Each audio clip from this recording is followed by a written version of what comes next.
For the latest in strategic affairs, subscribe to our YouTube channel. Click the bell icon for updates. Hello and welcome to StratNews Global. The whole of last week, the world's attention has been focused on the conflict between Russia and Ukraine and the response of major world powers.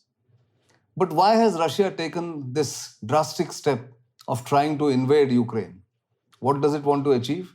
And what are the drivers of this move by President Vladimir Putin is the subject of this week's Simply Nitin. I'm Nitin Gokhale.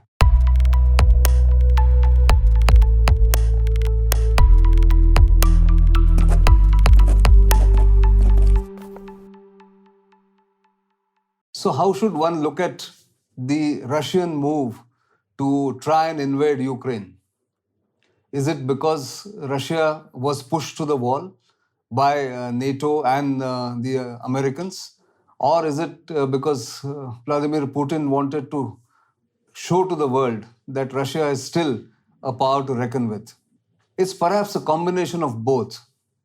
While Russia has been in decline as far as its economic powers is concerned, it still remains a huge military power with a big nuclear arsenal in its kitty. But more than anything else, it is the policy of the Americans and the NATO allies over the past 30 years that has perhaps pushed Putin back to the wall, who is now forced to take the action that he has taken. Just consider a map. Ukraine's eastern border is just 300 kilometers from Moscow, Russia's capital. So Russia, which has been watching the NATO moves for over 3 decades with dismay and with some alarm, finally perhaps thought that it is time to take action to send a message to both Ukraine as well as other NATO members. Why is that so? Because in 1990, NATO had 16 members. By 2022, the number has risen to 30. And which are these countries which have become new members of NATO? They're all countries which were in the sphere of influence of the former Soviet Union. And Ukraine was about to join NATO, or at least was seeking to join NATO. And the signals were that the Americans were pushing for it. So Putin perhaps thought this is a time to draw the red line and show to the Americans as well as the Western European allies that he does not like what they were doing. So what will be the effect on global power equations?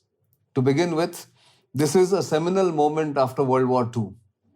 The global power equations are about to change. Even if the crisis in Ukraine gets resolved in the next week or so, as it appears within the end of March, perhaps there could be some solution because talks are already underway between Ukraine and Russia. But the consequences of what Putin has done in Ukraine will not be lost on either China, United States, or even India.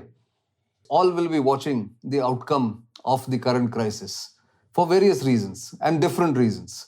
China would want to take advantage of the distraction that the Americans might feel or have in their focus on Indo-Pacific and try and take advantage of the situation by becoming more aggressive in this region. India, which is a close friend of Russia, but also dependent on Russia for military hardware, will be in the most difficult spot because the supplies from Russia and even Ukraine, which supplies engines for main battle tanks, engines for frigates, ships, and some of the upgrades for its transport fleet of AN-32, will find it difficult to continue the supply from Ukraine if instability continues there. Then the antagonistic relationship between US and Russia will have implications for India in terms of the sanctions that the Americans have been threatening to impose on India under the CATSA provision, where the Americans have been objecting to India buying the S-400 air defense missiles from Russia. So the economic sanctions may hurt Russia, may not hurt Russia, going by the kind of parallel system it has evolved, it is certainly going to hurt India in terms of sourcing the military hardware or continuing to get supplies from both Ukraine and Russia. Um, India has rightfully taken the stance that only diplomacy will work here. And both sides, Russia as well as the Europeans, have their interests rather than any other compulsions. And the interests are that the Europeans certainly do not want the Russians at their doorstep. Suppose they take over Ukraine and the western borders of Ukraine are close to capitals of major European powers, Austria, Germany, even the countries like Hungary or even Czech Republic.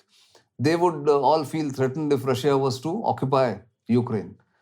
Just as Russia feels threatened by American forces or NATO forces at its doorstep on the eastern borders of Ukraine. So the outcome will be determined by whose interest is then taken care of in these talks when it happens. All sides will look to gain as much advantage as possible. The big powers are not talking right now, but there is no other alternative but to talk. And here, India may have to play a role since Prime Minister Modi has already spoken to Putin and he has received a call from the Ukrainian leader just a day after. For India, the best solution would be a settlement, a negotiated settlement between the two sides. But this is not something that India is doing for the first time. It is putting its interest above principles. It did the same in 2014 when Russia annexed Crimea. And it will continue to do the same because that's the only position India can take. India is not in a position to enforce a solution. It can only expect or anticipate an outcome in these talks.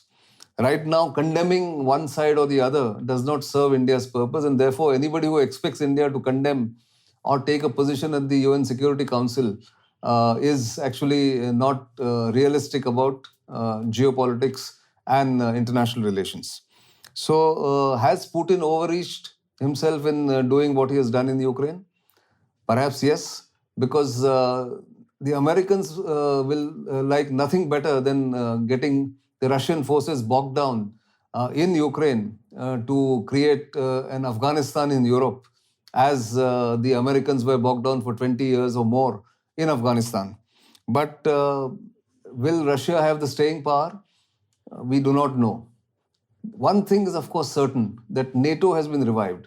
And the most significant change of policy has come in Germany, which has now allocated 100 billion euros for its defense forces, shedding its reluctance to have a prominent role for its armed forces post the Second World War.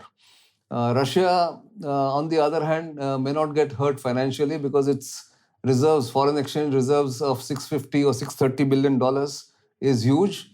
And it has only 18% of its GDP as debt, which is not very big. So it can still survive. But if it gets bogged down beyond a point, then Russia's credibility will be at stake.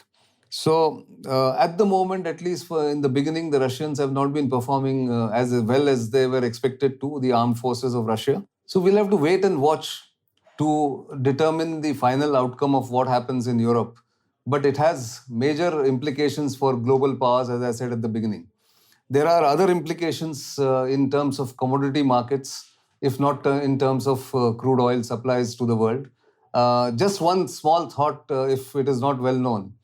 Ukraine, in a way, is the Saudi Arabia of food or food grains. It actually supplies 80% of the rapeseed and soybean oil to the world, nearly 30% of the wheat to the world. And it is something that the Russians have been eyeing for some time. How will that pan out is we'll have to wait and look at the outcomes, because the commodity prices are not on anybody's radar. It's only the crude prices that get noticed. But the crude prices have also risen beyond $100 a barrel after the war broke out or after Russia's invasion started. But there are implications not just to Europe, but also what will happen in Indo-Pacific. Will China now be encouraged and emboldened to move against Taiwan? Will America have the heft to prevent China from doing or taking over an island, an outlying island of Taiwan, like the Russians are attempting to do in Ukraine? That's the question that we'll have to wait for answers as events pan out. But the final thought here is, what if Ukraine falls and Russia then becomes the de facto ruler of that country? We don't know what the implications of the European security will be. But if that doesn't happen and if talks succeed, then all sides have gained in a way. The Americans have reunited NATO. The Americans have re-energized the European countries who are now looking at defense as a major focus area. And the Russians have got what they wanted by threatening Ukraine, which will not dare to join NATO or European Union in the near future. So all sides would then be happy. That would be the best outcome for all major global powers. But again, that's in the future. I just wanted to flag some of the reasons, underlying reasons for the Russian action.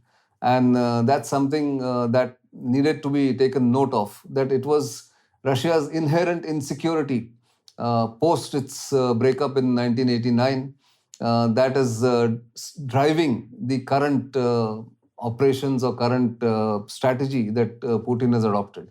Whether he will survive this, even if it doesn't end up in failure, is again a question that can be answered in the future. But for the time being, that's all I have.